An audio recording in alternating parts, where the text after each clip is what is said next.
Thank you, Speaker. Speaker, as I rise today, the cost of living is the pressing issue for most of Australians. Between mortgage rate increases, the cost of groceries, of fuel, energy bills, the list goes on, everyone is doing it tough. As a policy area, this issue is complex. The causes are many and varied, and there are many possible solutions.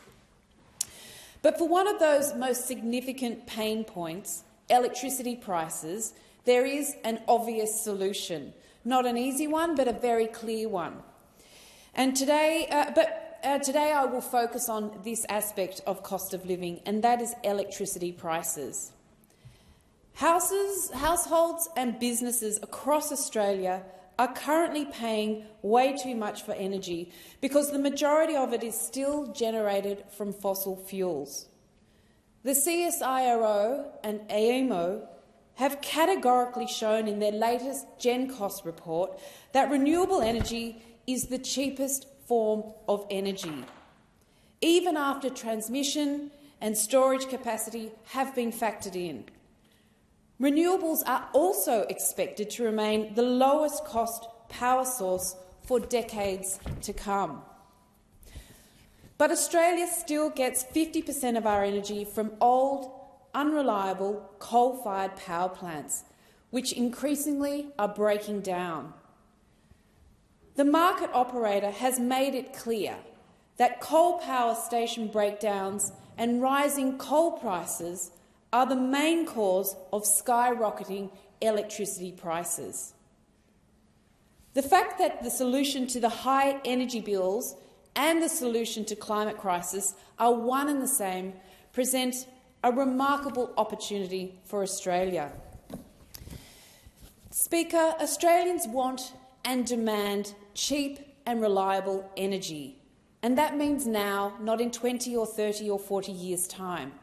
I recently attended a Smart Energy Council conference where I heard really exciting updates about how rapidly long-duration energy storage is progressing, including both batteries and other technologies such as compressed air energy storage.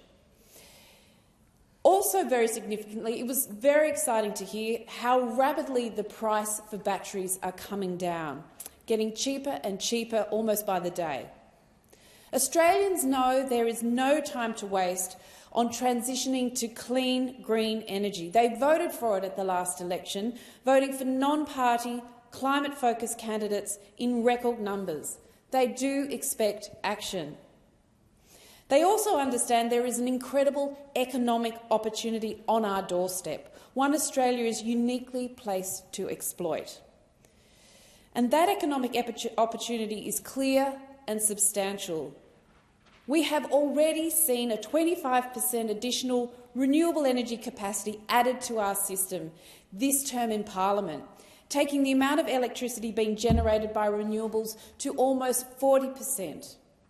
It is highly significant that the wholesale energy price have come down as a result of this transition to renewable energy.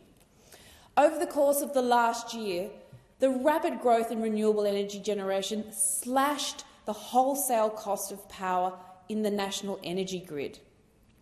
It also dramatically reduced our reliance on coal-fired power. The transition to clean, cheap, renewable energy is already underway.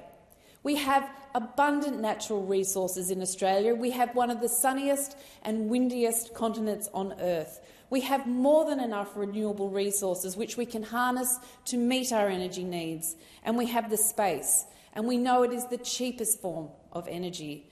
Personally, I'm very keen to see further development of household solar and much greater deployment of both household and community batteries so that families and businesses can benefit directly from cheaper energy prices.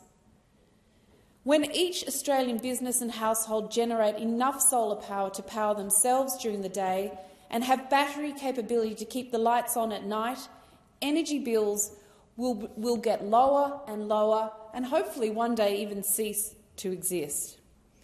As will fuel bills, as everyone transitions slowly to electric vehicles.